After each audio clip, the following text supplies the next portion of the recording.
Thank you very much. Thank you. Please sit down. Please sit down. Thank you. I love you all, but you'll have to forgive me.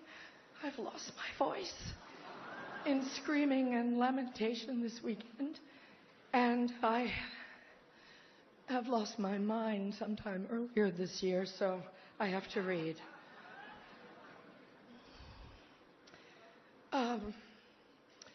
Thank you, Hollywood Foreign Press. Just to pick up on what Hugh Laurie said, you and all of us in this room really belong to the most vilified segments in American society right now. Think about it. Hollywood, foreigners, and the press. But who are we? And you know, what is Hollywood anyway? It's just a bunch of people from other places. I was raised and educated in the public schools of New Jersey. Viola was born in a sharecropper's cabin in South Carolina, came up in Central Falls, Rhode Island. Sarah Paulson was born in Florida, raised by a single mom in Brooklyn. Sarah Jessica Parker was one of 7 or 8 kids from Ohio. Amy Adams was born in Vicenza, Veneto, Italy. And Natalie Portman was born in Jerusalem. Where are their birth certificates?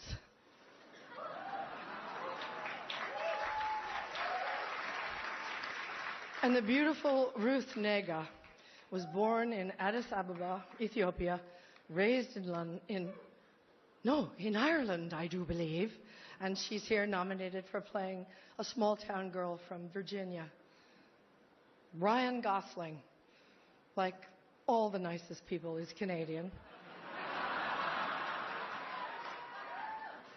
And Dev Patel was born in Kenya, raised in London, is here for playing an Indian raised in Tasmania. So Hollywood is crawling with outsiders and foreigners. And if we kick them all out, you'll have nothing to watch but football and mixed martial arts, which are not the arts.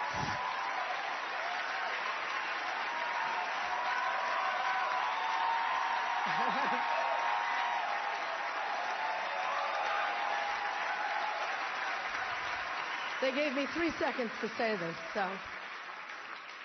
An actor's only job is to enter the lives of people who are different from us and let you feel what that feels like. And there were many, many, many powerful performances this year that did exactly that. Breathtaking, compassionate work. But there was one performance this year that stunned me. It sank its hooks in my heart. Not because there was nothing good about it. But it was effective, and it did its job. It made its intended audience laugh and show their teeth. It was that moment when the person asking to sit in the most respected seat in our country imitated a disabled reporter, someone he outranked in privilege, power, and the capacity to fight back. It kind of broke my heart when I saw it, and I still can't get it out of my head because it wasn't in a movie. It was real life. And this instinct to humiliate, when it's modeled by someone in the public platform, by someone powerful, it filters down into everybody's life because it kind of gives permission for other people to do the same thing. Disrespect invites disrespect. Violence incites violence. When the powerful use their position to bully others, we all lose. Okay, go up with that thing. Okay, this brings me to the press. We need the principled press to hold power to account, to call them on the carpet for every outrage.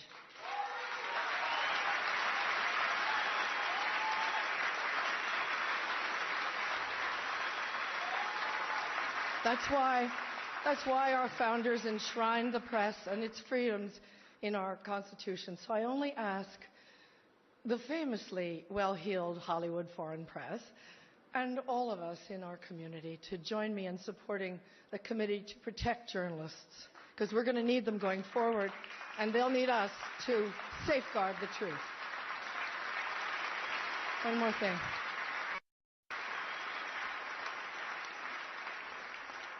Once, when I was standing around on the set one day, whining about something, we were going to work through supper or the long hours or whatever, Tommy Lee Jones said to me, "Isn't it such a privilege, Meryl, just to be an actor?"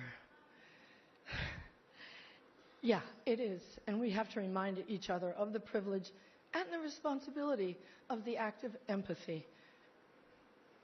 We should all be very proud of the work Hollywood honors here tonight.